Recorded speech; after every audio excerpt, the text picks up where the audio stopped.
Olá, meus curiosos, sejam bem-vindos à Biblioteca Sombria.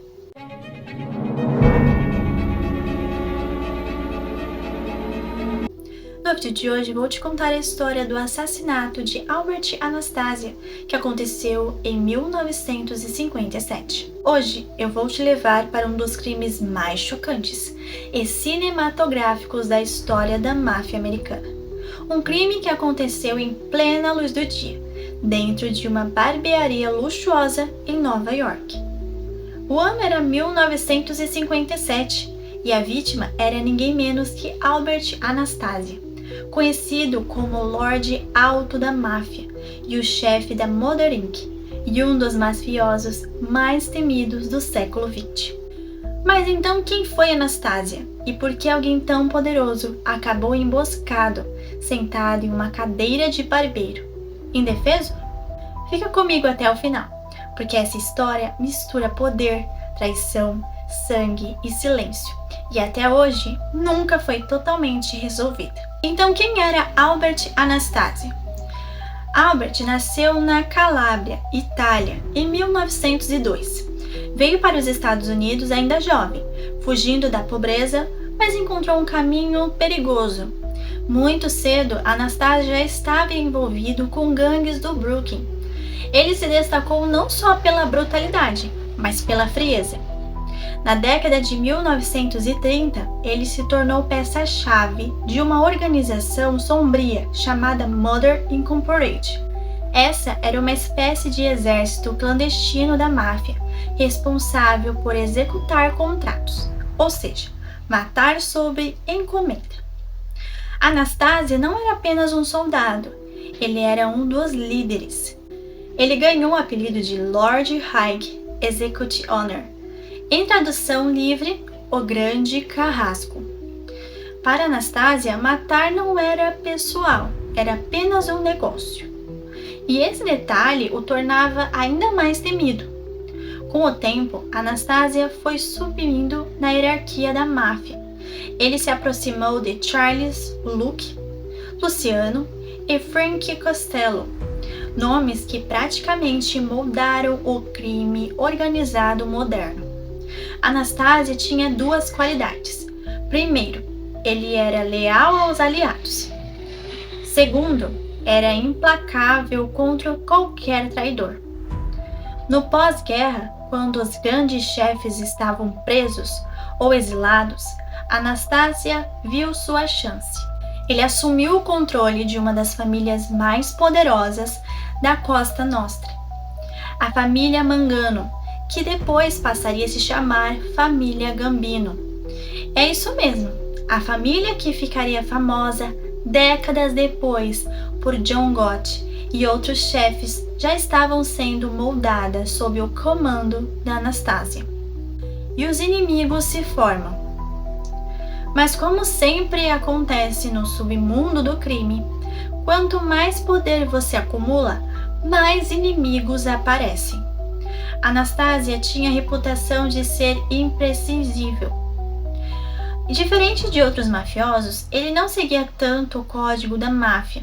Ele agia por um impulso. Um exemplo, certa vez, ao ver um homem roubando uma loja, Anastasia simplesmente executou o sujeito, sem autorização de ninguém. Esse tipo de comportamento chamava atenção negativa.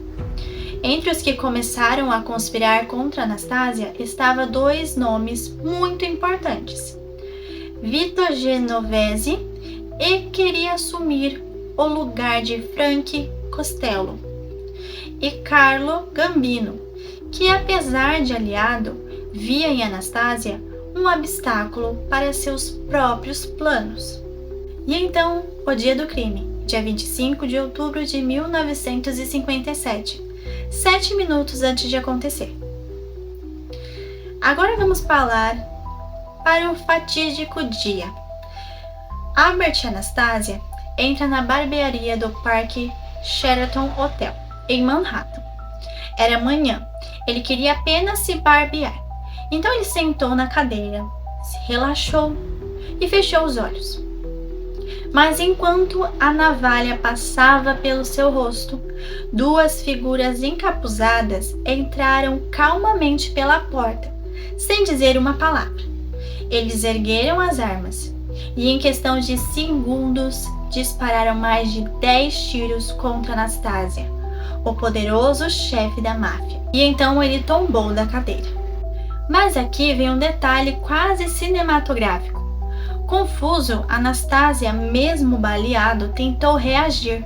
Ele viu seu reflexo no espelho e, acreditando que eram os assassinos, lutou contra a própria imagem, antes de cair morto no chão.